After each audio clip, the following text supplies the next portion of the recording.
The sleek, angular lines of the SpaceX auditorium gleamed under polished ceiling lights as a group of middle school students filed in, chattering with the nervous energy of those who knew they were somewhere important but didn't fully grasp why. Teachers tried to keep order, eyes darting between attendance sheets and overexcited teens wielding phones like extensions of their arms. It was a routine tour, one of many.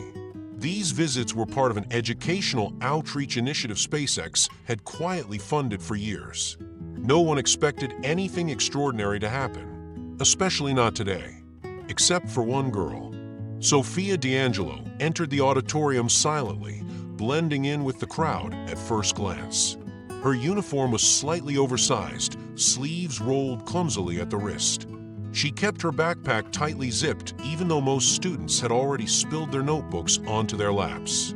Her hair was pulled into a messy braid that had started to unravel by the time she took her seat, dead last, far left corner of the room. But her eyes, they didn't blink much.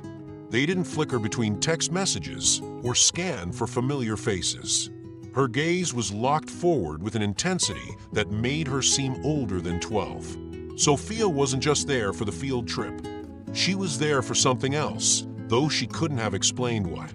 All she knew was that when she heard they'd be visiting SpaceX, she felt something twist in her chest. It wasn't excitement. It wasn't even curiosity. It was more like hope's quieter cousin, expectation without entitlement. A feeling that maybe, just maybe, someone might say something that could rearrange how she saw the world. The presentation began with a polished PR video, rockets launching, engines roaring, engineers in headsets nodding at blinking monitors. It was impressive, no doubt. The room buzzed with oohs and wows. Then a young man in a branded polo shirt gave a speech about propulsion systems and interplanetary colonization. The students fidgeted. Teachers sipped coffee. Even Sofia blinked once or twice. Then the door on the side of the stage clicked open. There was no grand announcement, no dramatic music, just a figure in a black t-shirt and jeans walking in like he'd simply wandered in from a late lunch. Heads turned in slow realization, and within seconds the room erupted. "Oh my God, it's him," someone whispered too loudly. "It's Elon Musk." Phones shot up like periscopes. He waved modestly, took the stage, and smiled with a kind of amused fatigue. Okay, he said. "Let's not make this a press conference." The kids laughed. Some of the teachers did too. "I wasn't planning on dropping in," he continued, "but I had a free half hour and figure why not? I heard there was a sharp group visiting today. So let's do a quick Q&A. No pressure." Hands flew into the air immediately. "When are we going to Mars?" one student blurted.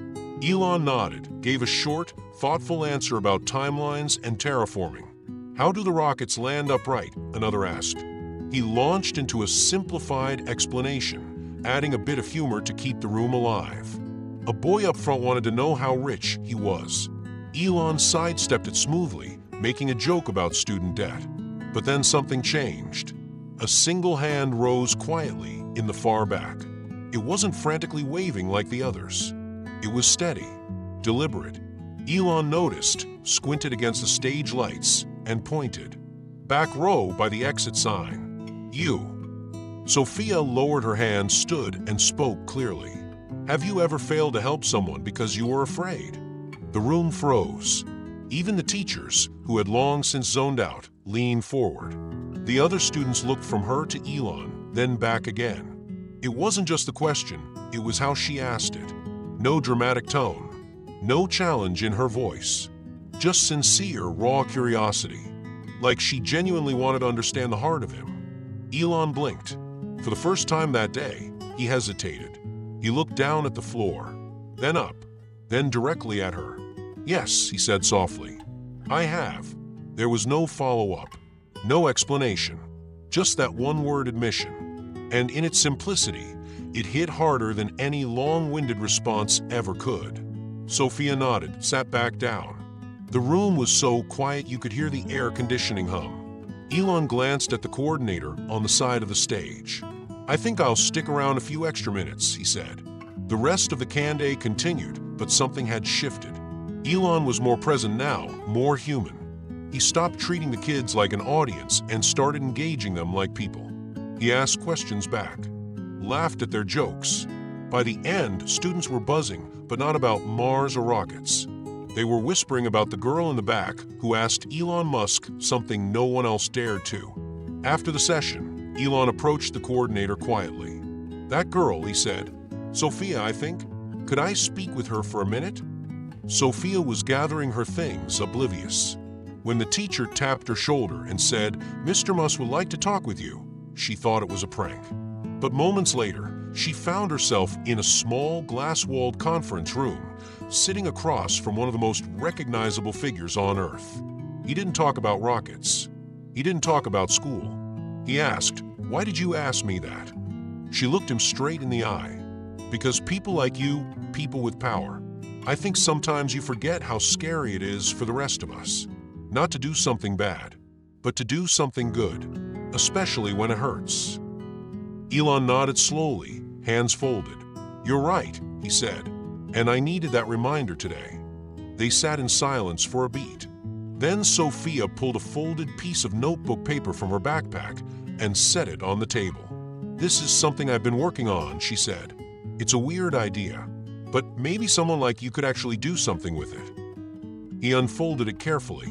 It was a rough diagram, circles connected by arrows, scribbled notes in the margins. At the top, in large, underlined letters, "Pay it forward, but big." He read it once, twice, and smiled. "Let's keep talking," he said. And with that, something irreversible was set in motion. The hum of students faded into the background as the last of them filtered out of the auditorium toward the cafeteria. The buzz of the visit still lingered in the air. Snapshots, laughter, chatter about rockets and Elon Musk's surprise appearance, but none of that occupied his mind. Elon stood quietly at the edge of the stage, his eyes still drawn to the back of the auditorium where the girl with the serious eyes had sat. He hadn't expected to stay long, certainly not to feel anything, yet here he was, stirred by a question that lingered in his mind like static electricity. He motioned to the program coordinator, a woman in her 40s with a badge reading D. Kerrigan. She approached quickly, clipboard in hand. "That girl who asked the last question," Elon said. "The one in the back. Can I speak with her?" Ms. Kerrigan blinked, surprised. "Sofia D'Angelo. Of course." She tilted her head, amused. "She made an impression." "She did," Elon replied, matter of fact. The woman chuckled. "She tends to do that. Quietly but thoroughly. She doesn't know it, though. Like a lighthouse, unaware it's even shining." Within minutes, Sofia was being gently ushered down a quiet corridor. She clutched the straps of her backpack with both hands, heart thumping. She wasn't sure if she was in trouble or being rewarded, or maybe something stranger. When she entered the small conference room, the cool blast of air conditioning hit her cheeks, and she spotted Elon standing by a wall lined with photographs of past launches. He turned as she entered. "Hi, Sofia," he said. "Hi," she murmured, voice smaller than before. "Relax. I just wanted to talk." She nodded, but didn't sit until he gestured to one of the chairs. Her feet barely touched the ground when she did. The room was quiet, save for the soft ticking of a wall clock and the distant drone of ventilation. "Did I say something wrong?" she asked quickly, breaking the silence. "I didn't mean to, if that question was too personal." "No," Elon interrupted gently. "You asked something I've never heard before, and I get a lot of questions." Sofia lowered her gaze. "I guess I just think about that stuff more than other people. My dad says I overthink everything." "Your dad's probably not wrong," Elon said with a half-smile. "But maybe that's not such a bad thing." They sat in a silence that wasn't uncomfortable. Elon leaned back in his chair, studying her, not with the cold analysis he applied to engineering puzzles, but with genuine curiosity. She was unlike any kid he'd met. Most were excited by technology, by the glittering future. Sofia had looked past all that, past the rockets and the fame, straight into something far more human. "Why that question?" he asked after a moment. "Why failure and fear of helping someone?" Sofia thought for a while before answering. "Because I think the scariest thing isn't doing the wrong thing. It's doing the right thing and still losing." or getting hurt, or watching the person you tried to help fall anyway. Elon didn't speak. He just listened. My mom used to say helping people was like planting trees, Sofia continued, voice steadier now. You do it knowing you might never sit in their shade. There it was again, that quiet wisdom far beyond her years. Elon felt the edges of his thoughts soften. He too had once been idealistic. But somewhere along the way, between boardrooms and board launches, between funding and failures, he buried that softness beneath layers of steel. Do you think it's worth it? He asked. She looked up. I don't know, but I think it's more dangerous to stop trying. A long pause passed between them. Sofia's eyes wandered to the far wall, where an oxidized piece of a Falcon 9 booster was mounted in a glass case. It looked heavy and charred, but somehow beautiful, like something that had survived great violence and still retained a sense of dignity. She stood and approached it slowly. Is this real? She asked. It is. Flew in 2016. Almost exploded. Burned on re-entry, but made it home. She turned and looked at him, her voice suddenly soft and quiet. You know how to build that, she said. But what do you do with the broken people who never made it back? Elon blinked. The question knocked something loose in him. A memory, perhaps, or a realization he wasn't prepared to face. He rose from his seat and joined her by the artifact. I don't know, he said honestly. Sometimes I think I've spent so long fixing machines. I forgot how to fix people. Sofia looked at him again, and in that moment, Elon didn't see a student. He saw a mirror. You don't fix people, she said. You stand by them while they fix themselves. Elon stared at the booster fragment for a long moment. It was the most elegant answer he'd ever heard, and had come from someone barely old enough to ride the bus alone. He turned back to her, eyes more serious now. You ever think about what you'd do if you could help people for real? Like, really make a difference? All the time, she answered without hesitation. And Sofia unzipped her backpack and pulled out a worn notebook. The corners were bent, and the cover had faint sketches, stars, tiny rockets, arrows pointing in spirals. She opened to a page near the middle, covered in lines and bubbles, like a network of thoughts mapped out in some secret language. I've been working on something, she said. It's a weird idea and maybe it's dumb, but I think it could work. Elon took the notebook gently. He didn't laugh. He didn't dismiss her. He read in silence. When he finally looked up, he wasn't smiling, but his eyes had changed. I don't think it's dumb, he said. In fact, I think it might be brilliant. Sofia's face flushed. She didn't know what to say. Can I keep this? He asked. She hesitated, then nodded. Sure. Just don't let anyone steal it, and make it into an app. He laughed genuinely. It was a sound that had grown rare in his life. As Sofia zipped her backpack and turned to leave, she paused at the door and looked back one last time. Thanks for listening. Elon nodded. No, Sofia. Thank you. It had been 4 days since the school visit, and Elon Musk found himself distracted in ways he couldn't explain. Meetings blurred together. Emails stacked up. Engineering diagrams lost their usual magnetism. Every time he tried to focus, his mind wandered back to a single voice in a crowded auditorium, the quiet certainty of a girl named Sofia D'Angelo. He tried to shake it off. There was too much happening. Satellite launches, supply chain negotiations, AI conferences. But something had settled inside him like a grain of sand under the skin, tiny, persistent, impossible to ignore.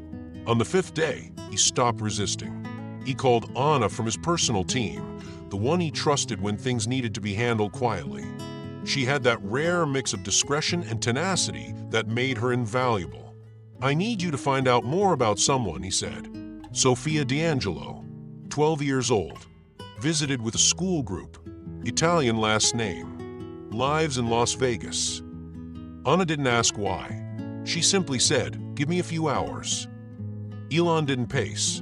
He wasn't the pacing type, but he stared out the floor-to-ceiling windows of the Starbase office for longer than usual, watching the Texas wind bend dry grass along the runway. Something in him had shifted, and it wasn't a business instinct. It was personal. By the afternoon, Anna returned with a slim folder in her hand. No digital file. She knew Elon preferred paper when the subject mattered. He opened it carefully, as if it were fragile. The first page was a basic profile. Name: Sofia Alessandra D'Angelo. Age: 12. School: Mary Ellen Elementary, Las Vegas. Address: a modest rental unit in East Fremont. Guardian: Tony D'Angelo, father. The second page was a school summary. Excellent grades in language arts.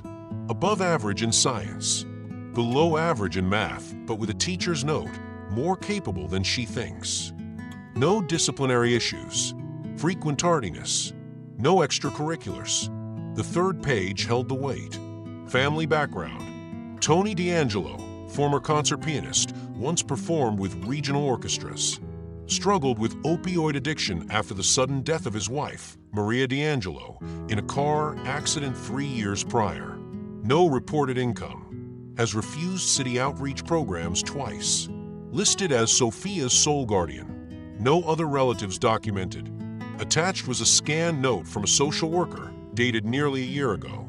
Sofia presents as emotionally resilient but demonstrates signs of exhaustion. She has reported preparing meals for herself and managing basic household tasks. There is no evidence of neglect beyond economic hardship, but further support may be necessary. Elon's eyes hovered over those lines. Emotionally resilient. Signs of exhaustion. He imagined her getting up before dawn to cook, washing clothes in a sink, packing her own lunches, and still showing up at SpaceX with that notepad and that question. He flipped to the final page, a grainy photo of the house. Stucco, weathered paint, broken blinds in the front window. An old piano barely visible through the glass. A front lawn littered with cigarette butts. The kind of place where silence had become a permanent resident. Anna spoke softly from the door. There's no CPS case open. She's off the radar. The school's doing what it can, but it's not enough, Elon finished. He closed the folder slowly, tapping the edges into alignment, then set it down on his desk. He stared at it for a moment, hands tented under his chin. How does she do it? He murmured. Anna said nothing. There was nothing to say. Elon picked up his phone and sent a single text to his pilot. Need a flight to Vegas tomorrow. Quiet. Just me. Then, without another word, he rose and walked out. That night, he sat in the quiet of his study. The walls were filled with awards, patents, photographs from Mars simulation tests, but none of it brought comfort. He pulled Sofia's notebook from his satchel and flipped again to the page she'd shown him. The diagram of circles and arrows. The phrase she'd written in bold at the top. Help 3. Ask nothing. Tell them to continue. He stared at those words for a long time. The next morning, the jet touched down just after 8 a.m. Las Vegas shimmered in the distance like a mirage. But Elon wasn't headed to the Strip or to meetings with investors. He sat in the back of a nondescript SUV, hoodie pulled over his head, watching the urban sprawl unfurl like a frayed tapestry. Casinos gave way to cheap motels. Neon to neglect. The driver turned down a narrow side street where houses sagged beneath the desert sun. The vehicle came to a stop in front of the one from the photo. Number 3127. The front yard looked even more tired in real life. No one came out. Elon didn't knock. He just sat there. In that moment, he wasn't a billionaire. He wasn't a tech mogul. He wasn't the CEO of multiple companies. He was just a man asking himself a quiet question. What do you do with the people who never made it back? And for the first time in years, he felt the answer forming, not in theory, not in code, not in a business model, but in action, in presence, in responsibility. He reached into his pocket, pulled out Sofia's diagram, and unfolded it on his lap. The answer, it seemed, had already been written. The Nevada sun was already climbing when Sofia settled onto the concrete steps in front of Mary Ellen Elementary, the morning air still crisp but warming fast. She held a half-eaten granola bar in one hand and an overdue library book in the other. The book was mostly for show. She had read it twice already. The truth was, she liked sitting there. It gave her a few quiet minutes before the day began, before the weight of teachers, hallways, and whatever mood her father woke up in that day. She was mid-bite when the sleek, black SUV pulled up and parked silently along the curb. Her eyes narrowed. She knew that kind of car didn't usually appear around here. Too polished, too dark, too deliberate. Then the back door opened. Elon Musk stepped out, casual, as if he did this every day. Sofia blinked, half convinced she was hallucinating. He was wearing the same hoodie from the day at SpaceX, except the sleeves were slightly pushed up now. His hands were empty, but his expression was full of thought, of recognition, of something he hadn't let many people see. He raised an eyebrow and said, "You thought I'd forget you?" Sofia stood slowly, the granola bar forgotten. "What are you doing here?" "I had some questions," he said, as though that explained everything. "Mind walking with me?" She nodded, unsure why her heart was racing, and followed him through the school gate toward the back playground. It was early enough that no kids were around. The silence was broken only by the occasional creak of the rusted swing set and the chirp of distant birds. Elon stopped by a faded plastic slide and sat on a low bench, patting the spot beside him. She sat carefully, knees together, backpack still slung over one shoulder. Her eyes studied him with a mix of curiosity and guardedness. It wasn't every day that the richest man in the world asked to talk with you before first period. He reached into his hoodie pocket and pulled out a folded sheet of paper, but set it aside without opening it. "I've been thinking about what you said," he began. "About helping people. About being afraid to." Sofia waited. "Let's say," he continued, "you had all the money, all the tools, all the time in the world. What would you do? Not in theory. I mean really. What would you change?" Sofia stared straight ahead at the empty monkey bars. "I don't think it's about changing everything," she said slowly. "It's about changing something." Elon turned to face her. "Like what?"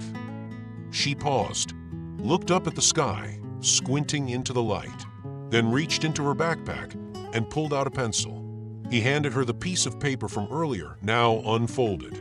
She rested it on her knee and began sketching.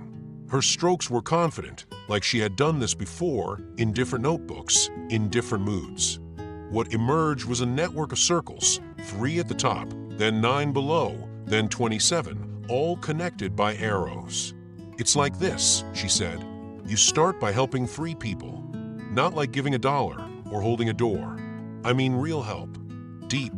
Life-changing. And they can't pay you back." She glanced at him to see if he was following. He nodded. "But there's one rule," she continued. "They have to help 3 people after that. In their own way. Not because they're told to, but because they feel like they have to keep going." She shaded in the first 3 circles at the top. "You see? It spreads. Fast." Elon watched the sketch take shape with increasing awe. It wasn't just the diagram, it was the belief behind it. The simplicity, the audacity. "Have you tried it?" he asked. Sofia gave a small smile. "I don't have much to offer. But yeah, a little. I gave lunch to a boy who always skips. Talked to my neighbor who cries alone. Helped a teacher carry boxes. I told them the deal. And did they do it? One of them did. The neighbor. She left a note on my door saying she helped someone in the park. Gave her shoes to a runaway kid." Sofia looked down. Maybe it's stupid. Maybe it doesn't work. Elon shook his head. "It's not stupid. It's just big." She folded the paper again and handed it to him. "You could actually do this, you know." "What makes you think that?" "Because people listen to you. And because you asked me what I'd do if I had everything. But you already have everything." That landed hard. Elon wasn't used to being spoken to like that. Not with entitlement. With clarity. Like she had peeled through his layers and found the exact place he kept guarded. He stared at the paper in his hands. The arrows. The potential. The truth. He imagined funding shelters with no names attached. Starting scholarships with only 3 requirements. Quietly fixing the broken things behind the headlines. It wasn't a business model. It wasn't a campaign. It was a map. "I think I want to try it," he said finally. Sofia turned her head, surprised. Seriously? He nodded. But I'm not going to tell anyone. Why not?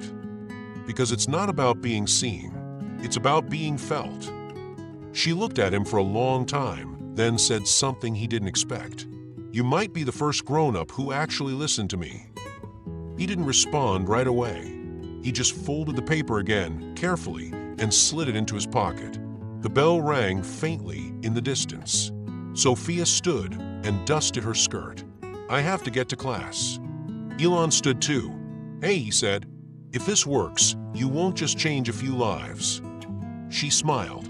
Yeah, but it only works if they keep going. Then she turned and walked away, leaving him alone by the playground, one step closer to something neither of them fully understood yet, but both believed in. A crazy plan, but maybe just crazy enough to work. The jet touched down in Los Angeles just after noon. Elon Musk stepped onto the tarmac, not with the swagger of a billionaire returning from a high-level mission, but with the quiet intensity of someone carrying something fragile. The folded paper in his jacket pocket, creased, smudged, and handwritten, felt heavier than blueprints, heavier than strategy reports. It wasn't a design for a rocket. It was a blueprint for people. And in his gut, he knew it was going to change everything. Back at SpaceX headquarters, Elon didn't go straight to his office. He walked the perimeter of the campus alone, his hoodie up, head down, thinking. By the time he reached the executive wing, the decision had already crystallized. He called a meeting. Small, private, just two of his most trusted advisors and one senior executive from a foundation arm. No press, no assistants, no PR staff. They sat in a glass conference room with a view of the rocket assembly floor below. Elon stood at the head of the table, didn't bother with a slide deck. Instead, he pulled Sofia's paper from his pocket and laid it out in the center of the table. What is this? Asked Laura, the head of strategic philanthropy. It's a network, Elon said. A cascade model. But for impact, you help free people in a way so real, so deep that they can't pay you back. And they don't. Instead, they help three more. The second advisor, Ken, squinted at the diagram. So, a pyramid scheme for kindness. One of them chuckled. Elon didn't. No, he said flatly. It's not my idea. It's hers. A 12-year-old. But I think she's right. He told them everything. The school visit, the question, the follow-up conversation, her situation at home. As he spoke, something shifted in the room. The laughter died. The glances became thoughtful. So you want to fund this? Laura asked carefully. I want to test it, Elon said. Quietly. No headlines. No press releases. Just see what happens when people are asked to carry something forward instead of just being thankful. They agreed. Skeptically, but they agreed. The first action happened within 24 hours. A widow in Santa Monica had received an eviction notice after falling behind on rent for the third time. Her late husband had died in the line of duty as a paramedic. She worked 2 jobs, still couldn't keep up. Through small nonprofit Elon sometimes supported, he arranged to pay her rent for an entire year, anonymously. A letter was included, typed, unsigned. You've been helped. Your only task now is to help 3 others in need, however you can, and ask them to do the same. She broke down in tears when she read it. The nonprofit staff didn't understand what had happened, but the woman did exactly what the note asked. Within a week, she used her night shift access at a diner to provide hot meals to 2 homeless veterans. She also convinced her boss to hire a young mother who had been laid off. The circle expanded. The second test came through a children's hospital. A 9-year-old boy named Luis had advanced leukemia. His single father had exhausted all savings on treatments not covered by insurance. Elon quietly covered the remainder of the experimental therapy. Again anonymously. Again the same note. After the first positive results, the father, still reeling, began volunteering at a shelter where he told his story to inspire others. He helped 2 families navigate the healthcare system and arranged a school fundraiser for another child's medical costs. Each of them received the note from him. The branches began to grow. Meanwhile, in Las Vegas, Sofia was walking her own path. She had written 3 names in her notebook: Mr. Krell, her reclusive neighbor, her classmate Deshawn, who never smiled, and Ms. Gomez, the school janitor who looked like she carried the weight of 3 worlds. She started with Mr. Krell. Every morning, she left a small item on his porch: a flower, a homemade card, once a slice of banana bread wrapped in foil. No notes, no explanations. At first, nothing happened. Then one morning, she saw the curtain in his window shift. A few days later, a paper plate appeared with 2 chocolate chip cookies. No message, just cookies. Sofia left a handwritten letter next. "Hi, Mr. Krell. I'm Sofia.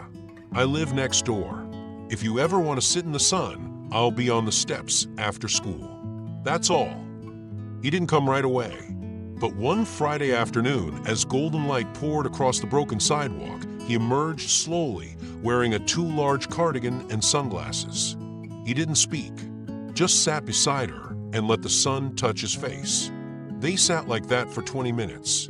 No words needed. Later that night, she slipped a folded piece of paper into his mailbox. "You've been helped. Now find 3 others. Help them. Tell them to do the same." Back in LA, Elon watched the logs of the project multiply.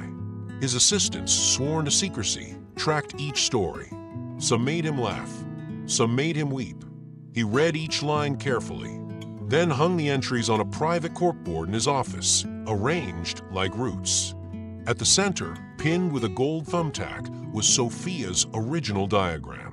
It was working, but what stunned him most wasn't the scale. It was the depth. People weren't just giving. They were changing, seeing others, listening, carrying each other's weight. All because a girl with a quiet voice and a messy braid had asked a question no one else ever had. The studio lights in Chicago were dimmed, casting long shadows across the quiet set of the Oprah conversation. It was after hours, and Oprah Winfrey sat alone at her desk, leafing through a growing stack of handwritten letters. These weren't fan letters. They weren't press inquiries or speaking requests. They were different, raw, sincere, and unusually similar. She adjusted her reading glasses and opened another envelope. It was from a woman in Montana who wrote about how a stranger had paid off her veterinary bill after her dog was hit by a car. The envelope had no return address, only a simple note tucked inside. "You've been helped. Now help 3 others. Pay it forward." Oprah placed it gently atop the others. The next letter told the story of a substitute teacher in New Jersey who found her rent mysteriously covered just as she was about to be evicted. Another, from a father in Oklahoma, spoke of an anonymous donor who'd paid for his daughter's insulin supply for an entire year. Each letter came with the same message, handwritten or typed: "Help 3. Tell them to help 3 more." Oprah had been in media for decades. She'd read millions of stories, seen the patterns that came and went like tides. But this was different. This wasn't a charity campaign. It wasn't a fundraiser. It wasn't even asking for anything back. It was invisible, intimate, and replicating. She called her producer, Lena, into the room. "Have you seen these?" Oprah asked, gesturing to the growing stack. Lena nodded. "They've been coming in for weeks. Some are emails, but most are physical letters. And they all say the same thing." Oprah pressed. Lena picked up the top 3 and flipped them toward her. Every single one. Oprah leaned back, thoughtful. "We've had movements before. Kindness challenges. Social media trends. But this feels orchestrated. Like someone planted it on purpose, but doesn't want to be seen." Lena crossed her arms. "We tried tracing a few. The trail goes cold almost immediately. Most recipients don't even know who helped them." Oprah tapped her pen against the desk. "Then we follow the trail differently," she said. "Let's start with the cities that come up the most. Map the impact. We don't follow the money. We follow the kindness." Over the next few days, the production team created a sprawling whiteboard map. Colored strings stretched between states: New Mexico, California, Pennsylvania, Georgia. The pins multiplied. Red for anonymous aid, blue for responses, yellow for those who said they were inspired to help others. But one city began to glow like a supernova in the middle of it all. Las Vegas. The same city over and over again. Unusual generosity clustered around elementary schools. Shelters receiving surprise donations. Teachers reporting unusual acts of kindness among students. And all of it tied to the same mysterious instruction. Help 3. Keep it going. Oprah stood before the map, arms crossed. "There's something in Vegas," she murmured. "Something or someone started this. And it's not about charity. It's about connection." Lena stepped forward. "Want us to send a field team?" Oprah shook her head. "No, I want to see it myself." 2 days later, under the radar and without press, Oprah boarded a private plane bound for Las Vegas. She didn't want attention. She wanted truth. And experience had taught her that sometimes the only way to understand something this human was to sit in it. Her team booked a quiet hotel far from the Strip. No paparazzi, no entourage, just Lena, a local cameraman named Arturo, and an old-school notepad. They began by interviewing recipients. A retired nurse who'd been handed an envelope of cash in a laundromat. A teenage boy whose broken bike had been repaired overnight without a word. A street musician who found a new clarinet in the alley beside his usual spot. Each time, they described the same feeling, like someone had looked at them for the first time in years and decided they were worth helping. And each time, the note followed. "This isn't charity. This is momentum. Help 3. It was during a visit to a small community center that Oprah first heard a new name. Sofia. "She's just a kid," the center's director said, half smiling. "But she walks around here like an old soul. Leaves little cards for the elderly. Brings books to the daycare. Just last week, she made a hot meal for old Mr. Krell next door. He hasn't spoken to anyone in years." Oprah leaned forward. "Sofia what?" "D'Angelo, I think. Lives nearby. Quiet girl. Big heart. We don't know much else. But ever since she showed up, something changed." Later that afternoon, Oprah sat in the back of the van, scribbling in her notebook. What if it didn't start with a billionaire? She wrote, what if it started with a child? That night, she asked Lena to pull any footage they could find from a school district, field trips, community events, anything that might show this girl. After hours of combing files, they landed on a shaky video clip from a school tour at SpaceX. And there, in the back row of the auditorium, a girl with a long braid stood up and asked Elon Musk a question that brought the room to silence.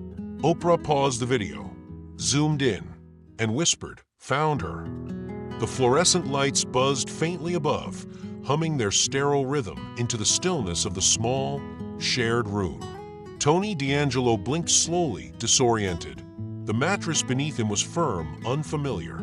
The air smelled of disinfectant and something else, peppermint, maybe, or wintergreen. For a moment, he thought he might be in a hospital. Then his fingers brushed the rough fabric of the blanket, the institutional cut of it, and a distant voice filtered through the fog of his consciousness. "You're safe, Mr. D'Angelo. Just breathe." He turned his head. A woman sat beside his bed, dressed in soft colors, a badge clipped to her blouse. Her eyes were gentle but alert. "Where am I?" he asked, his voice dry as sandpaper. "You're at East Valley Recovery," she said. "You were brought in 3 nights ago. Exhausted, dehydrated. We started detox immediately. You've been resting since." He groaned and tried to sit up, but his body protested. She placed a firm hand on his shoulder. "Take it slow. You've been through a lot." Tony's mind scrambled for context. He remembered darkness, cold floors, bottles, Sofia's voice calling his name through a cracked door. Then nothing. A blank curtain. "Who brought me here?" he rasped. The woman tilted her head slightly, as if weighing how much to say. "There's a fund," she said carefully. "Private. They've been covering the full cost of your treatment. But it wasn't them who convinced us to take you." Tony's brow furrowed. The woman leaned closer, softened her tone. "It was your daughter." His breath caught. "Sofia. She came in person. said she wouldn't leave until someone agreed to help you. She brought paperwork, letters from your landlord, even a note from her school counselor. She's persuasive, especially for a 12-year-old. Tony turned his face to the ceiling. The tears came silently at first, then in full. He hadn't cried in years, hadn't allowed himself to. But now, his body shook with the weight of it. The grief of Maria's death, the shame of his addiction, the realization that while he had let himself fall apart, his daughter had refused to let him vanish. The social worker handed him a tissue and said nothing. That afternoon, a nurse brought him an envelope, plain white, no return address, just his name, written in the careful loops of a young girl trying to seem grown-up. Inside were 3 drawings. The first was a picture of their old apartment when it used to be clean and full of light before Maria died. There was the piano, Sofia's backpack, his reading chair. The second was a rocket ship labeled Dreams. Inside it, 3 stick figures, Sofia, her mother, and Tony, all smiling. The third was simpler, 3 arrows pointing outward from a central circle. Underneath, in pencil, help 3, pass it on. Tony held the pages to his chest and closed his eyes. For the first time in years, he believed he could climb out. Across the country, in a Los Angeles office flooded with sunlight, Elon Musk was reading a report on Tony's progress. He had asked Donna to check in, not expecting much. But the update stunned him. 3 days clean, responding well to treatment, making progress in group therapy. More than that, the staff had never seen a minor advocate so fiercely for an adult. The lead counselor called Sofia a force of nature in a ponytail. Elon stared at the screen for a moment, then picked up his phone. The call went to voicemail, and he hesitated. He didn't usually leave messages, but then spoke. "Sofia, it's Elon. I heard about your dad. You're doing it. You're making it real. I just wanted you to know that." A pause. "I've built a lot of things, but I think this might be the most important one. And I didn't build it. You did." He hung up. That evening, Sofia sat at the foot of her bed, staring at a makeshift wall collage of handwritten notes, drawings, and taped-up stars. Each one represented a person she had helped or someone who had helped someone else. It was growing. Her phone buzzed. A voicemail. She pressed play, and Elon's voice filled the room. She didn't smile exactly, but her shoulders relaxed. Her hand reached for a blank note card on the nightstand. She wrote, "Rule number 1, never help expecting something back. Only help expecting echo." She pinned it to the wall, right at the center. Then she opened her drawer, pulled out another envelope, and started drawing again. 3 arrows, 1 circle, the same quiet mission. One that now echoed not just in her own life, but in her father's heart too. Tony D'Angelo had begun therapy with reluctance, but something shifted during the second week. He started playing the center's old upright piano in the common room. Broken notes at first, halting and uncertain. Then slowly, muscle memory returned. Other residents began to gather around when he played. He didn't speak much, but the music said enough. He told his therapist he wanted to teach again someday, maybe help others who'd lost their way. But first, he said, "I need to be one of her 3. The therapist didn't understand, but Tony did. And far across the city, Elon did too. Because for the first time, he wasn't measuring impact by numbers or graphs. He was measuring by echoes, by notes that lingered long after the song was over. And all of them, in their own way, were still following a girl with a messy braid who once asked the only question that ever made him pause. Luciana Avila used to be the kind of teacher who lit up the room before the morning bell even rang. Her laugh would echo down the halls, her colorful earrings swinging as she walked between desks, calling every student by name. But since her brother's death, she had become a shadow of herself. The spark had dimmed. Her voice became flatter, her clothes duller. Some days, she barely made it through a lesson without staring into the middle distance. The faculty noticed. The students whispered, but no one asked. Until Sofia. It started with a sticky note. Luciana arrived one morning to find a small, bright yellow square stuck to her desk, written in a neat but slightly wobbly hand. Even stars can fall and still shine later. SD. She blinked, touched it gently, then tucked it into her notebook. The next day, another note. You don't have to be okay to be loved. And the day after that. Pain isn't weakness. It's proof you're still here. Luciana never spoke of the notes, but she stopped hiding in the faculty bathroom during lunch. Then came the coffee. One morning, a to-go cup appeared on her desk, black with 2 sugars, exactly how she liked it. No name, just a tiny drawing of a rocket on the side. She chuckled softly, for the first time in weeks. Then came the girl. Sofia started lingering after class, not saying much, just standing nearby while Luciana stacked papers or erased the whiteboard. One afternoon, Luciana finally broke the silence. Do you need something, Sofia? Sofia shrugged. Not really. I thought maybe you did. The teacher paused, caught off guard. I'm okay. You don't have to be. It was such a simple thing, delivered without pity, without pressure. Over the next 2 weeks, they formed a quiet routine. Sofia brought coffee. Luciana shared stories about her brother, how he used to call her Lucy in the sky and send her playlists of music he claimed rewired the soul. She cried once. Sofia handed her a tissue without a word, just stayed. Then one Monday, Luciana walked into her classroom humming a tune. She wore red earrings again. She greeted every student by name, her voice warm, eyes brighter. After class, she turned to Sofia and asked, "Did you do this all by yourself?" Sofia shook her head. "No, someone helped me first. I'm just passing it on." Luciana crouched slightly, looking her in the eyes. "Well," she said, "tell them thank you for helping you become you."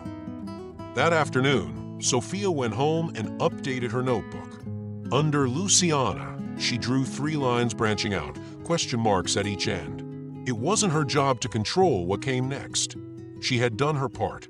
Now it was Luciana's turn. Meanwhile, in Los Angeles, Elon Musk stood alone in a restricted lab at SpaceX, marker in hand, staring at a massive whiteboard hidden behind a retractable partition. No one else was allowed in the room, not even Anna. He called it the Ether Board. It had begun as a sketch, an attempt to visualize the ripple effect of what Sofia had inspired. But it had grown into something else, something alive. Each circle on the board represented a person. Red for original recipients, blue for confirmed second-wave participants, green for new initiators, and gold stars for unknown but verified acts of kindness that couldn't be traced to a source.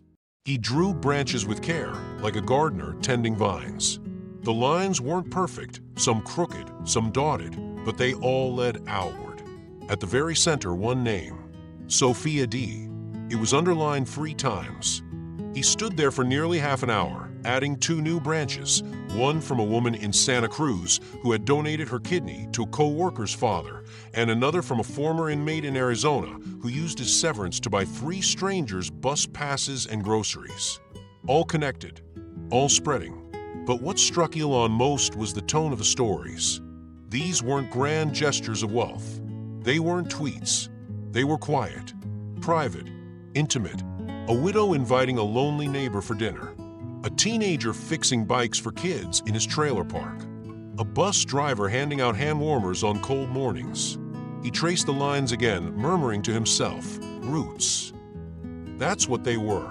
Not just actions, not just moments, but roots pushing into soil, unseen, patient, and enduring. He thought back to Sofia's voice on the playground that day. You help 3, and they help 3. It keeps going, like trees underground. He had smiled then. Now he understood. This wasn't a system. It was an ecosystem. That evening, he sent Sofia a text. Luciana smiled again. I heard. You're doing it. Sofia replied simply, I didn't fix her. I just watered the seed. Elon stared at the message, then scrolled back to her original drawing. The branches now made even more sense. He grabbed the marker again and added one more word to the center of the board, just beneath her name: Gardner. And for the first time in a long time, he felt that maybe, just maybe, the future wasn't something to be engineered. Maybe it was something to be nurtured. The rental car rolled slowly past the school's modest brick entrance as Oprah Winfrey adjusted her sunglasses and scanned the sidewalk. It was early morning and kids were pouring in from all directions, backpacks bouncing, sneakers squeaking, laughter echoing off the walls. She had walked into countless places in her lifetime: presidential suites, disaster zones, billionaire estates. But something about Mary Ellen Elementary felt different. Ordinary, sacred, ground zero of something quietly miraculous. She was dressed as plainly as she could manage: tense slacks, a navy cardigan, and a badge clipped to her belt that read District Evaluator. Her team followed behind discreetly: Lena with a notepad, Arturo with a camera tucked in a padded case he wouldn't use until necessary. No mics, no lights, just observation. "Remember," Oprah said softly as they entered through the side door, "we're not here to film a phenomenon. We're here to meet a person." The principal, a kind-eyed woman named Ms. Calderon, greeted them with the cheerful anxiety of someone hosting a surprise inspection. "If it's performance data you're after," she offered, "we've made significant progress in math this year." Oprah smiled gently. "Actually, I'm looking for a student. Sofia D'Angelo." Ms. Calderon tilted her head, visibly puzzled. "She's in 6th grade. Quiet girl. Brilliant. Polite. Always sits in the back, keeps to herself." "That's her," Oprah said. "Can I speak with her privately?" 15 minutes later, Oprah was seated in a small counseling office across from a 12-year-old who looked equal parts curious and completely unfazed. Sofia's uniform was neat but faded, her braids slightly looser than usual. She had a pencil behind one ear and a calm, alert expression that made Oprah feel, for a moment, like she was the one being interviewed. "You're not really with the district, are you?" Sofia asked. Oprah chuckled. "What gave me away?" Sofia shrugged. "The earrings. Too expensive for an evaluator. And the way you look at people, like you're listening before they even speak." Oprah smiled. "You're very perceptive." "I read a lot." There was a pause. "Comfortable. Measured. I've been following a trail," Oprah began. "A pattern. Of kindness. Selflessness. A movement. All of it points back here." Sofia leaned back in the chair. "You're looking for the start." Oprah nodded. "Well," Sofia said, "it wasn't me. Not really. I just planted something small. The rest of them are the ones who made it grow." "Tell me," Oprah said gently. "Everything." And so Sofia did. She spoke with quiet precision, not performing, not bragging. She told the story from the beginning. The visit to SpaceX, the question she asked, the strange follow-up meeting with Elon Musk. She showed Oprah the original drawing in her notebook, still folded neatly, with worn creases and a smudge of chocolate from when she'd drawn it on the school steps. She explained the rules. Help 3, expect nothing in return, ask only that they help 3 more. "And the man with the rockets?" Oprah asked. "He listened," Sofia said simply. "He helped people I'll never meet. But he didn't do it to be famous. He did it because he could, because someone gave him a reason. Someone being you." Sofia blushed slightly and looked down. "It's not about me," she said. "That's the whole point. I'm not the story. The story is how fast things grow when you stop trying to be the sun and start being the soil." Oprah sat back, stunned by the depth in the girl's voice. It wasn't rehearsed. It wasn't polished. It was truth. She glanced toward the window, where the trees outside swayed softly in the breeze. Her thoughts drifted to the letters she'd read, the emails, the volunteers who'd changed lives without seeking a spotlight. "I've been searching for weeks," she said, "and it turns out I was chasing something that was never meant to be caught." Sofia smiled. "Maybe it's not about finding the start. Maybe it's about deciding where it goes next." Before leaving, Oprah reached into her bag and pulled out a leather-bound notebook. She handed it to Sofia. For your next ideas, she said. I think you'll have a lot. Sofia turned it over in her hands, then opened the cover. Inside was a single sentence, written in Oprah's elegant handwriting. Change begins with the one who dares to whisper it first. As Oprah stood to leave, Sofia said quietly, You're going to tell people, aren't you? Oprah nodded. I have to. Just don't make it about me. Oprah paused, then smiled. I won't. I'll make it about all of us. Outside, the sun was climbing fast, casting gold onto the sidewalk. Oprah stepped into the car, pulling the door closed with a soft thud. She didn't speak for a moment, just sat thoughtful. Lena turned to her from the front seat. Well, Oprah picked up her phone, dialing directly to the studio. Get ready, she said. We're not doing a special. We're doing a series. No celebrities, no stage lights, just real people, one by one. This story, this little girl, it's going to inspire the entire planet.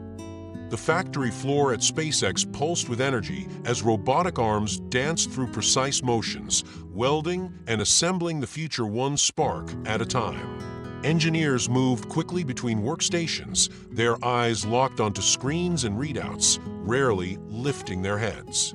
Amidst all this brilliance, all this speed, one man swept the concrete floor with slow, deliberate strokes of a wide mop. Harold Fletcher had worked at SpaceX for almost 5 years. Everyone knew him, he was the kind of man people greeted politely, but never fully saw. Always cheerful, always early. He wore the same faded baseball cap every day and hummed jazz standards under his breath as he cleaned. Most employees assumed he had a home nearby. None of them knew he lived in his car. Elon hadn't known either. Not until one late evening when he had stayed behind to oversee a test deployment on one of the new boosters. He was walking across the lower-level corridor when he noticed Harold unlocking a door that didn't belong to any office. Elon paused. The janitor turned and smiled. Evening, sir. What's in there? Elon asked, gesturing. Harold scratched his beard, visibly uncomfortable. Just storage. Elon nodded but didn't walk away. There was something in Harold's eyes, hesitation, maybe embarrassment. It was subtle, but Elon was learning to spot things that couldn't be measured by spreadsheets. The next morning, he asked Donna to discreetly look into Harold's employment records and living situation. The answer came quickly. Harold had no permanent address on file. Paid through direct deposit to a prepaid debit card. No emergency contacts. A few months prior, HR had quietly waived his uniform replacement fees after he cited temporary housing issues. Elon stared at the report for a long moment, then closed the folder. That afternoon, he asked for Harold to meet him in a break room, just the two of them. The janitor arrived right on time, still smelling faintly of cleaning solution, his baseball cap in hand. Have a seat, Elon said, motioning to a chair across from him. Harold sat slowly, unsure if he was in trouble or being thanked for something he didn't remember doing. I wanted to ask you something, Elon began, keeping his voice low. Why are you always smiling? Harold blinked, then gave a small shrug. Suppose I'm just grateful to be here. A lot of folks wouldn't give someone like me a second look. Elon studied him. You were living in your car. Harold flinched ever so slightly.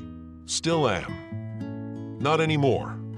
The janitor looked up, confused. I've arranged for an apartment. It's clean, furnished, and close by. Lease starts today, Elon continued. Also, you've been promoted to maintenance supervisor. And your tuition for the tech certification program you've been researching, fully covered. Harold froze. Why? He asked, his voice cracked and small. Elon leaned forward. Because it's your turn to help 3 people. Silence filled the room. Harold swallowed hard. His hands trembled as he gripped the cap in his lap. The weight of kindness, real and undeserved, was too heavy to process all at once. I don't even know where to start, he said softly. You will, Elon replied. Just keep your eyes open. Look for the invisible people. Harold nodded, unable to speak. That night, Elon returned home later than usual. He sat in his study with the lights dimmed and opened his digital journal. Typing came slowly, deliberately. April 28th. 3 done. The widow, the ex-convict, the janitor. None of them knew each other. None of them asked. But all of them, I think all of them will continue it. Never thought a child's idea would challenge everything I thought I knew about how change works. This isn't a formula. It's not a system. It's soil and water, roots and light, and it's growing. The next morning, Harold arrived at work in a crisp, brand new uniform, collared, fitted, the badge on his chest reading supervisor. For the first time, people really looked at him. Engineers nodded as he passed. One of the interns asked him for help fixing a faulty floor panel. He smiled, not just out of habit, but out of belief. He had already chosen his first person.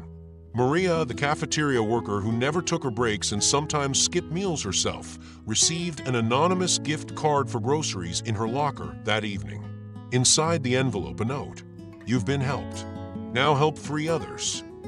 The second was a part-time security guard whose teenage son needed tutoring for math. Harold connected him with a former teacher from his church. The third, he hadn't chosen yet, but he would, because now Harold wasn't just cleaning floors. He was planting seeds. Back in Elon's office, the ether board had 3 new gold stars, each tied by thread to a red circle labeled simply Harold F. At the center, still underlined, still sacred, remained Sofia D. Elon stood before it, marker in hand, and added one more line at the bottom of the board. Some of the strongest roots grow in the dark. It started with a single sheet of green construction paper, carefully cut into the shape of a leaf. Sofia taped it to the brick wall near the edge of the school courtyard, just under a faded sign that read, "Welcome to Mary Ellen Elementary." On the leaf, she had written in black marker, "I helped someone today. Their name doesn't matter. What matters is who they'll help next." She didn't ask permission. She didn't make a speech. She simply taped it up and walked away. By the next morning, there were 4 more. No one knew exactly who had added them, but the idea caught on like a spark in dry grass. Soon, the wall was scattered with leaves, different sizes, shapes, and shades of green. Some were jagged, some were smooth. Some carried long stories, others just single words like listened, shared, defended, fed. A week later, Sofia returned with a small cardboard box filled with pre-cut leaves and a roll of double-sided tape. She placed it under a sign she wrote by hand. Add a branch. Grow the forest. By the end of the month, the wall had transformed. What had started as a small patch of green had grown into a sprawling, vibrant collage that stretched across 2 full walls. Teachers began using it during homeroom. Custodians contributed. Even the cafeteria staff, many of whom barely had time for a full break, began bringing in their own leaves. There was Maria, who helped a student write a letter to his estranged father. There was Jamal, a quiet 6th grader, who organized a secret lunchbox drive for kids who always forgot theirs, but never told anyone it was him. There was Mrs. Luciana, whose leaves multiplied after she recovered her spark and began mentoring first-year teachers who were ready to quit. Even the principal, Ms. Calderon, added one. It read, "I sat with a student through his panic attack. I didn't fix it, but I stayed." People weren't just helping. They were noticing. They were showing up. Each morning, students paused by the wall before class. They didn't point or giggle. They read, some in silence, some in pairs. Teachers caught them tracing the words with their fingers, internalizing something unspoken. Sofia never added her own name. She simply stood at the edge during recess, watching from the benches, her braid a little neater these days, her eyes softer but still quiet. She never asked who added what. She didn't need to know. The forest had grown past her hands. That was the point. During a Friday morning assembly, Principal Calderon stepped onto the small auditorium stage, holding a stack of printed photos and a trembling voice. "I've worked in education for 25 years," she said. "I've implemented programs, led campaigns, pushed initiatives. But none of it ever grew like this." Behind her, a screen showed an image of the courtyard mural. "This started," she continued, "because someone asked a question that had nothing to do with grades or tests or planets. And someone else decided to answer it, not with words, but with action. The parents in the crowd shifted, murmuring softly. Then the principal looked toward the front row, where Sofia sat between her father, Tony, now clean-shaven and clear-eyed, and her teacher, Ms. Luciana. She didn't call Sofia's name. She simply said, "You know who you are." And the forest knows, too. Sofia's cheeks turned pink. She ducked her head, but a smile, small, crooked, sincere, emerged. That afternoon, Sofia returned to the mural during her free period. She sat cross-legged beneath it, taping leaves that others had dropped into the box. Some were from younger kids who hadn't yet found the courage to do it themselves. As she worked, a second grader approached shyly. Her name was Mia. She held a leaf in both hands and said, "Can you put this one up for me? I'm not tall enough." Sofia nodded, took the leaf, and read the message. "I shared my lunch with the boy who cries a lot." Sofia looked at Mia and smiled. "You're helping it grow." The little girl beamed. Later that evening, Tony helped his daughter create a digital archive of the mural. He photographed every leaf one by one, documenting the words, names, dates. They built a simple website together, Sofia's idea, to let people from other schools start their own forests. They called it the Echo Wall. Each wall had a tree. Each tree had branches. Each branch held stories. And each story started small. Elon Musk received a link to the site that same night. He clicked through every page, reading each leaf slowly, absorbing it like sunlight. He stopped at one photograph of the entire mural, filled with colors and taped corners, with children gathered below it, pointing and smiling. He picked up a marker and turned to the etherboard. Under Sofia D, he wrote a single new word: forest. He stood in silence for several minutes, then whispered aloud to no one in particular. Maybe this is what launching something really means. The segment aired at exactly 8 p.m. on a quiet Friday night, nestled between two high-profile interviews and a feature on technological advances in education. But from the moment Oprah Winfrey's calm, familiar voice began narrating, something in the air shifted. Millions of screens on televisions, tablets, and phones flickered to life with a story that no one expected, but everyone seemed to need. It opened with soft music and a sweeping aerial shot of Mary Ellen Elementary, the Nevada sun casting a golden glow over the school's modest campus.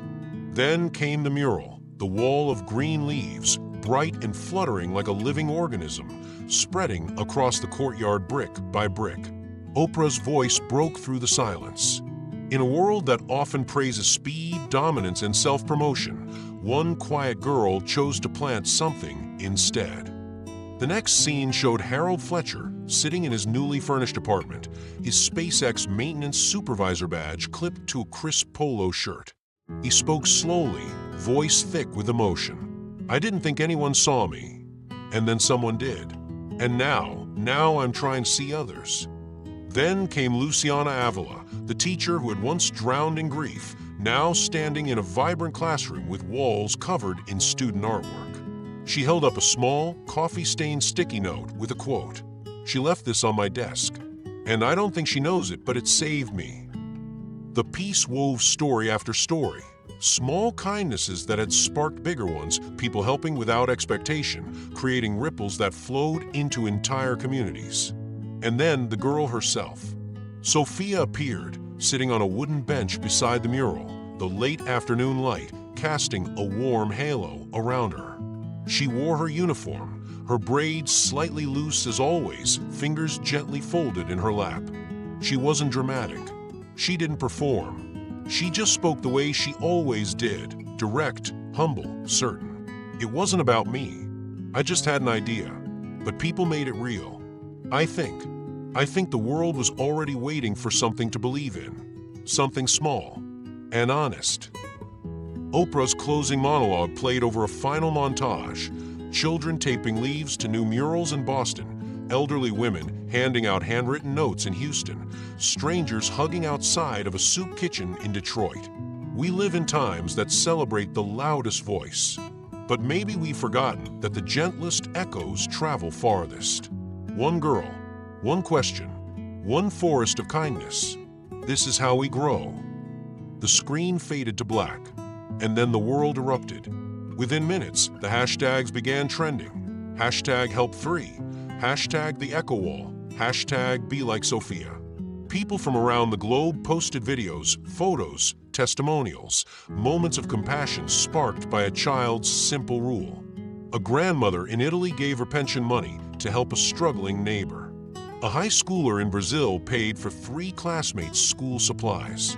A chef in Toronto cooked 3 meals for people on the street and left them with handwritten notes. Everywhere, stories multiplied, not because someone asked, but because someone had shown that it was possible. In Los Angeles, Elon Musk sat in the dim glow of his study, the television screen frozen on Sofia's image. Her final words still echoed in the room. He didn't speak. Beside him, propped on a small wooden easel, was the original napkin Sofia had drawn on, the first diagram, creased and coffee-stained, now protected behind glass. Next to it was the ether board, nearly full, its branches sprawling in every direction, each one bearing initials, events, dates. It looked less like an organizational chart now, and more like a tree, alive and sprawling. He reached for a pen. In the bottom corner of the board, he wrote the word, blooming. Then he leaned back in his chair, rubbed his hands over his face, and let the tears come, quiet, warm, and unexpected. Not from sadness, not even from joy, but from something deeper, from pride, from awe, from the rare, humbling feeling of having been taught something by someone who wasn't trying to teach, only trying to care. Back in Las Vegas, Sofia and her father were watching too. Tony had made popcorn. He wore a sweatshirt with small paint stains from working with the church repair crew. His hand rested lightly on Sofia's shoulder as the credits rolled. "I guess everyone knows now," he said softly. Sofia nodded. "Does it feel weird?" Sofia thought about it. "A little, but it's not about me. It's about them now." She turned off the TV, got up, and opened her new notebook, the one Oprah had given her. She flipped to the second page and wrote, "The moment you let go of ownership, kindness becomes unstoppable." Then she went to the window and looked out. Even in the dark, she could imagine it. The branches reaching, the leaves growing, the echoes multiplying, a quiet forest blooming across the world. The sun over Las Vegas filtered through the blinds in warm slats, painting long gold bars across the worn tile floor of the D'Angelo apartment. The place was still modest, 2 small bedrooms, creaking pipes, a few photos on the walls, but today it held something new.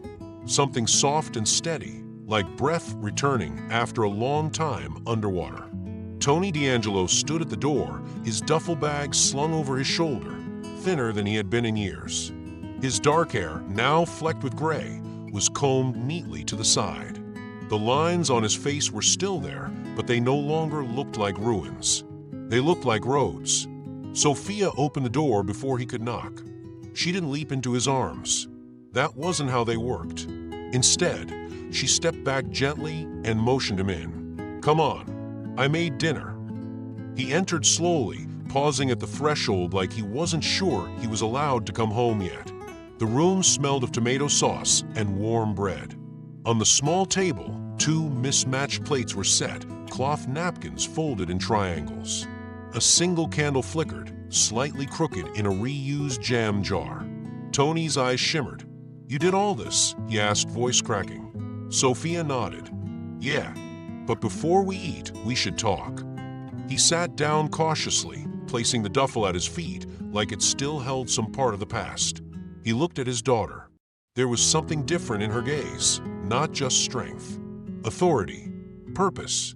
"I need to tell you what's been happening," she said, "while you were gone." And she did.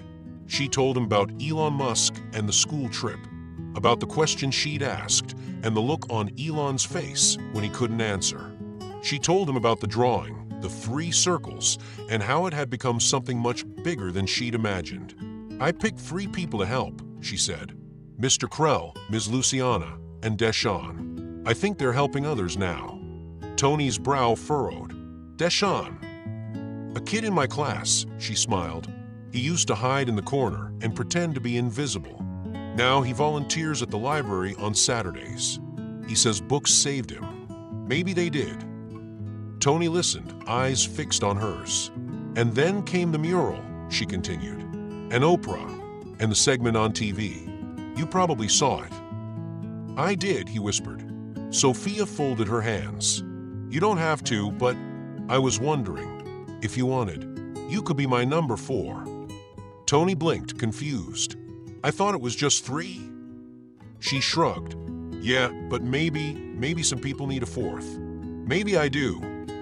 His lip quivered. He reached across the table and took her hands in his, weathered fingers newly steady. "I don't know if I deserve to be part of this," he said quietly. "You don't have to deserve it," Sofia replied.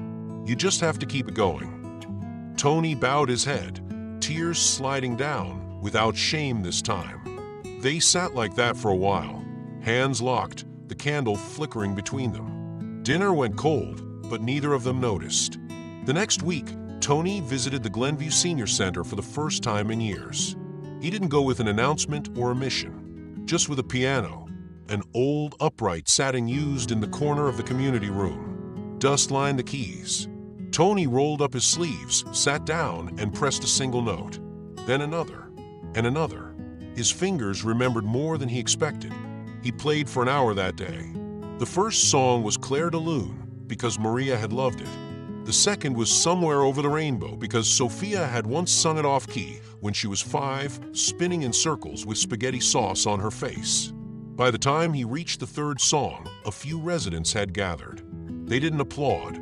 They didn't speak. They just listened, eyes closed, heads tilted, memories quietly blooming inside them. Tony returned the next day, and the next. Eventually, the staff asked if he'd like to come every Wednesday. He said yes. He didn't tell them about the recovery center, or about living in his car, or about the man who gave him a second chance with no strings attached. Instead, he ended every session with the same phrase, always spoken softly. "Help 3. That's all." One afternoon, a nurse asked what it meant.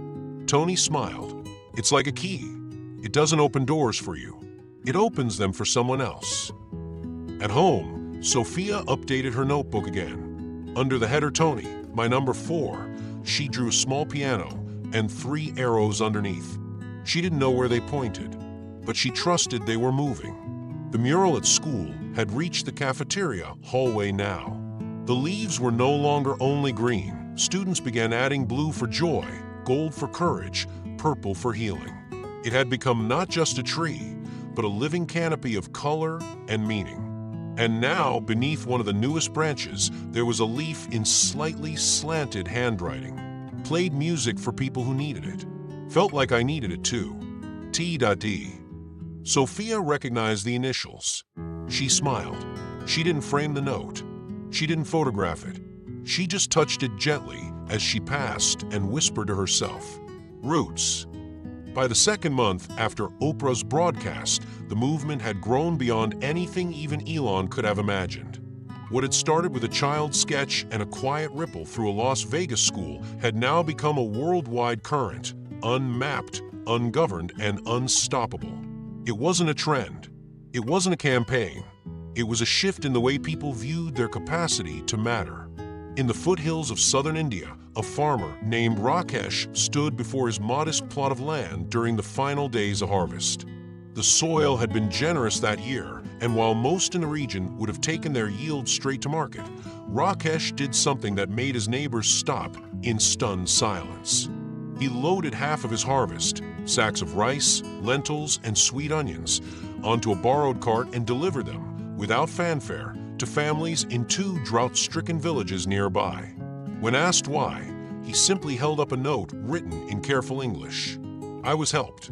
Now I help 3. Pay adiantado." The phrase, Portuguese for "pay it forward," had somehow traveled thousands of miles unaltered. Someone had translated it for him from a small slip of paper he'd found attached to a shipment of free seed 2 weeks earlier. He never learned where the seeds came from, but he knew what they meant. In Berlin, a successful CEO named Amelia Kruger known in elite circles for her ruthless efficiency, stunned her board by announcing she was taking a 6-month leave to launch a private fund that would cover urgent medical surgeries for children whose families couldn't afford them. She appeared on no camera, signed no press releases, but every letter to the families ended with the same request: when your child recovers, help 3. No explanations, just continue. In Manila, a university student named Leah Velasco began an entirely different kind of movement. She printed 50 notes, each one a handwritten message of hope. Things like, "You are not invisible, and the world is better because you woke up today."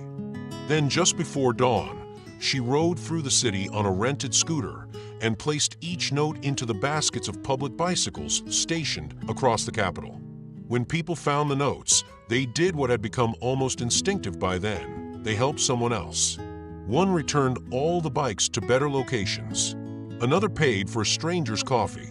A group of students organized a cleanup in the university's poorest dorm.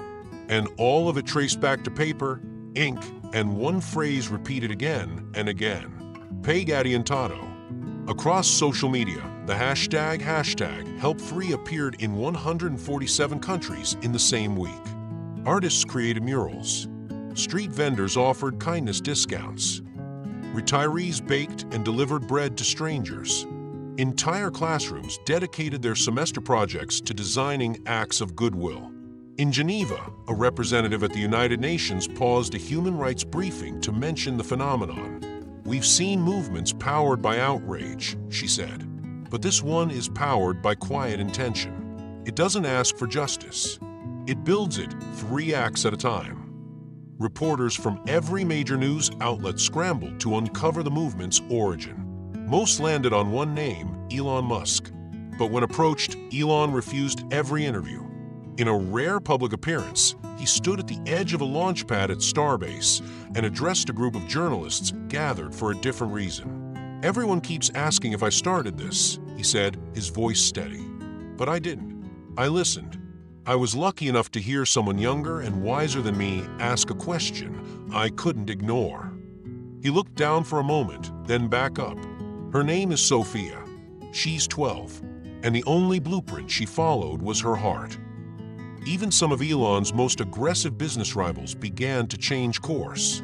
One venture capitalist who had publicly clashed with him tweeted an unexpected message that went viral in hours. "The hardest revolution is the internal one. I'm starting with 3. You should too."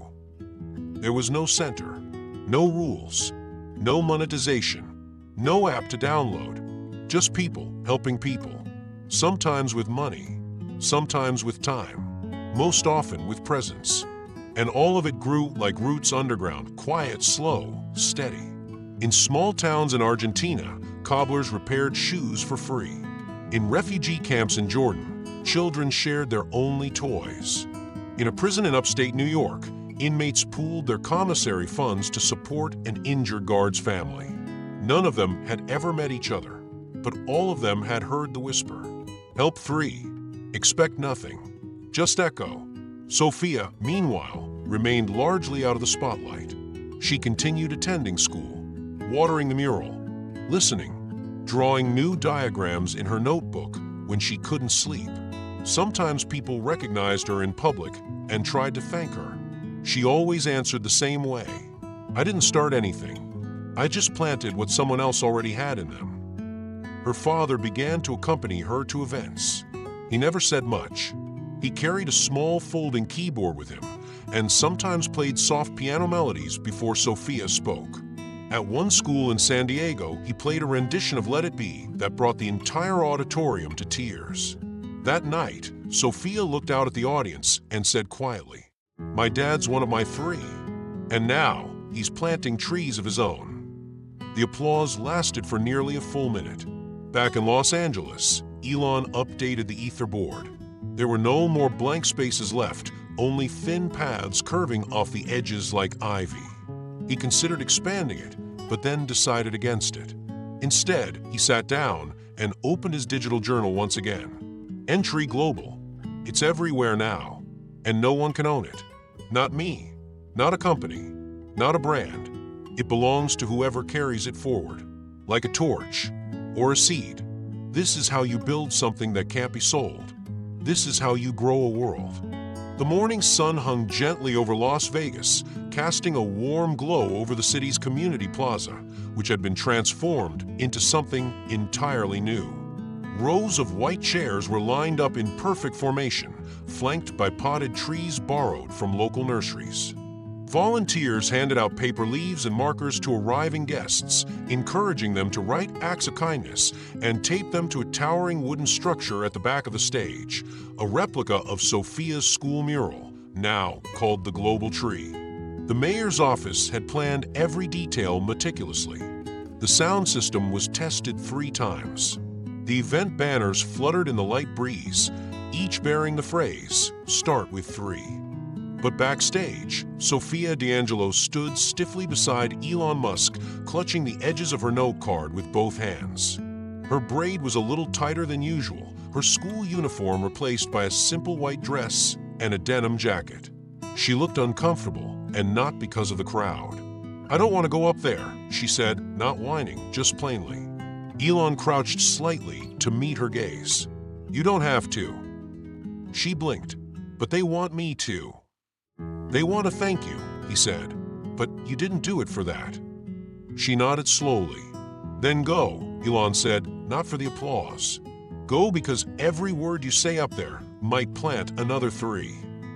Sofia stared at the stage, at the faces slowly gathering, students, teachers, volunteers, city officials, strangers from across the state.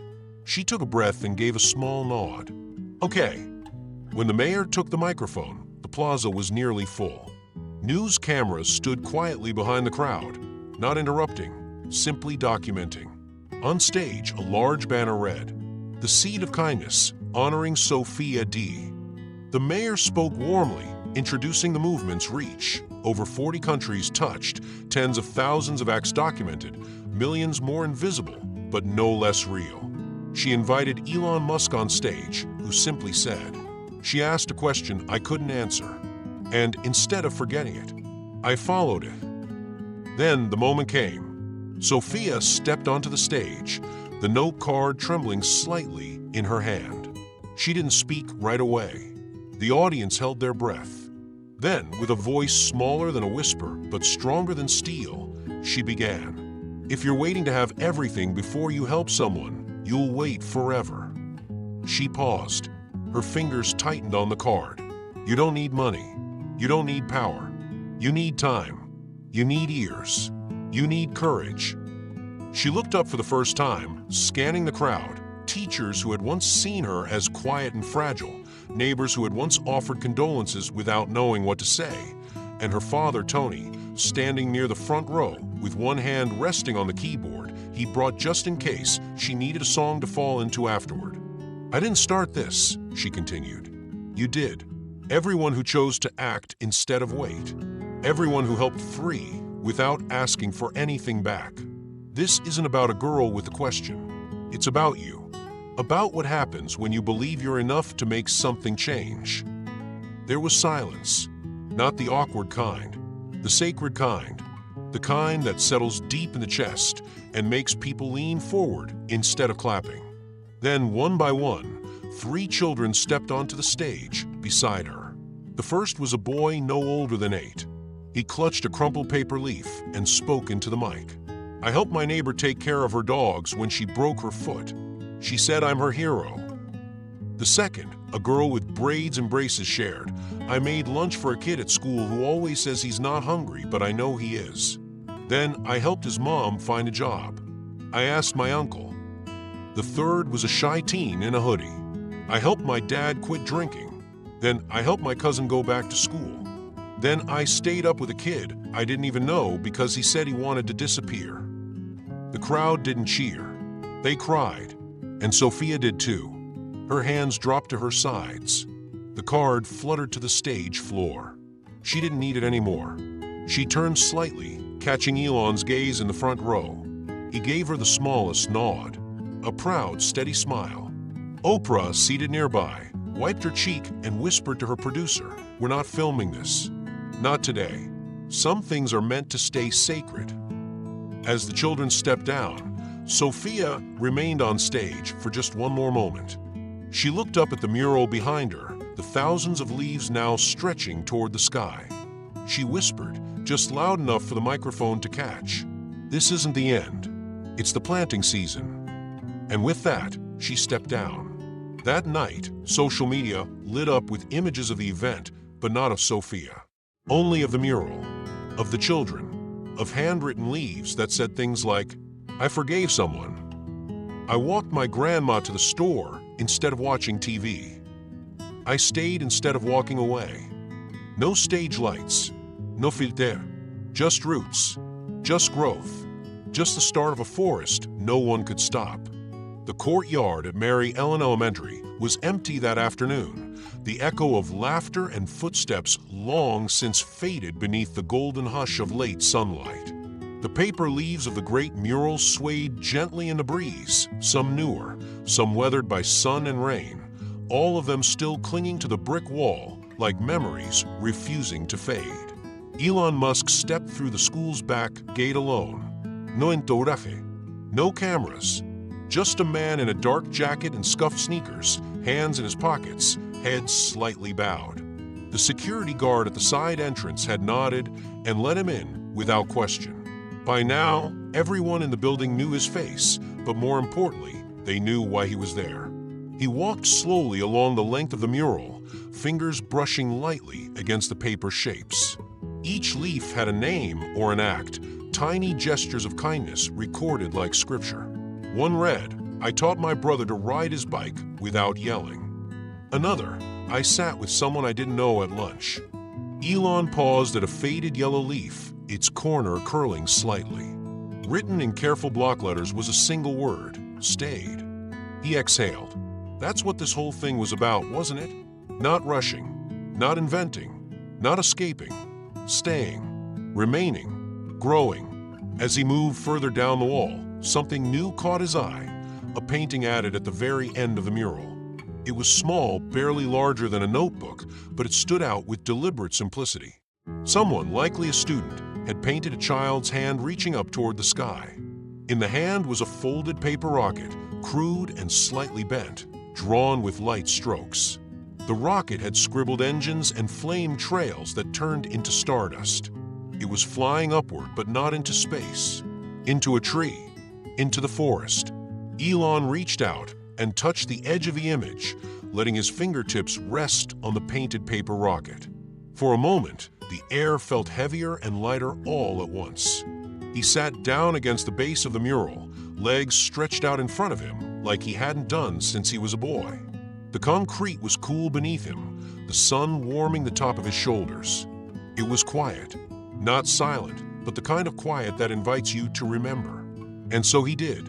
He remembered himself at 9 years old in Pretoria, building water cannons out of PVC pipe and losing hours inside dusty science books. He remembered being teased for staring too long at the stars, for dreaming too loudly about making things fly.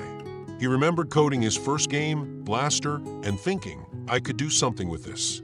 But somewhere along the way, something had turned into everything. He built rockets, tunnels, batteries, satellites. Companies that soared and failed and soared again. The world had started to listen to him. But somewhere in the noise, that boy with the paper rocket had gone quiet. Until now. He pulled out his phone, thumbed through the contacts, and found a name he hadn't dialed in years, Max Levchin. He hit call. After a few rings, a familiar voice answered. "Elon." "Hey Max," Elon said, voice soft, almost hesitant. "Got a minute?" "For you?" "Sure. It's been a while." Elon leaned his head back against the brick, staring up at the sky. "Remember when we were just kids with keyboards?" he asked. "Trying to change the world with code?"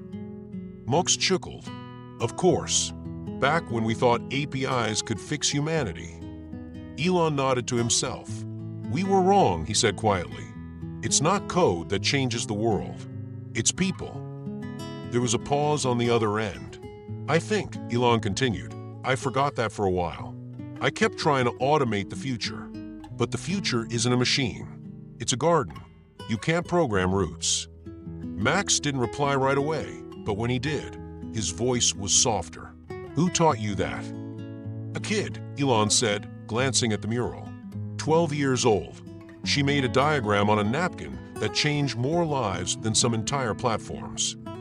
He paused again, then added, "She asked me what I do with broken people." "And?"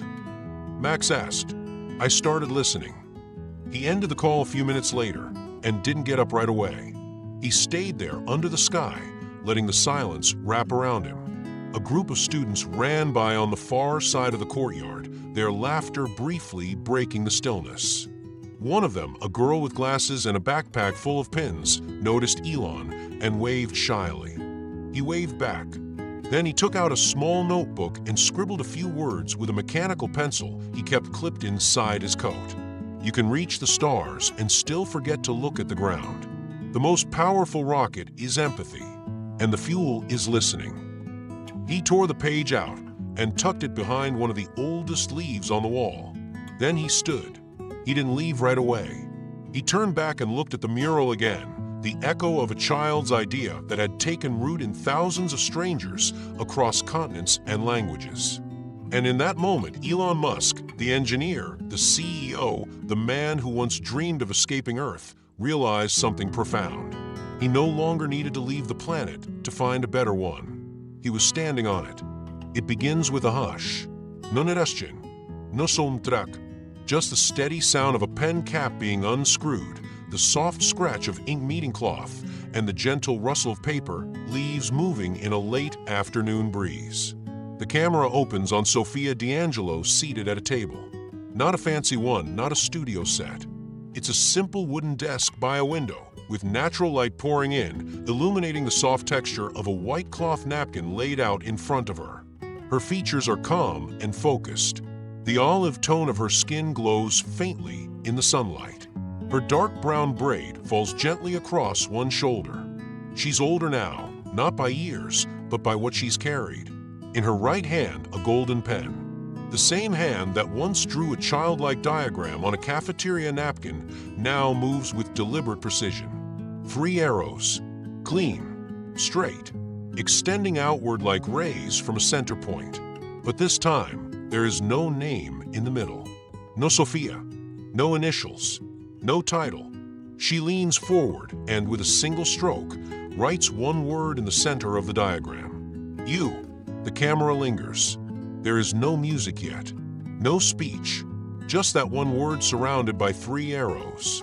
She doesn't look up right away. She stares at the napkin as if waiting for something to emerge from it. Not a reaction, not applause, but a possibility. Then, with a steady hand, she pushes the napkin forward across the table and looks directly into the camera. There is still no smile, no performance, just an offering. Then the screen fades to black.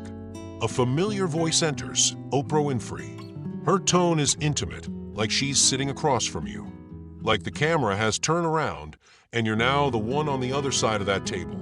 You've just seen what one idea can become. A whisper from a girl, a question heard by a man, a spark that touched millions. The screen flickers to real footage, intercut shots from across the globe. In Nairobi, a teenage boy paints murals on crumbling alley walls, each one with messages of self-worth in Swahili.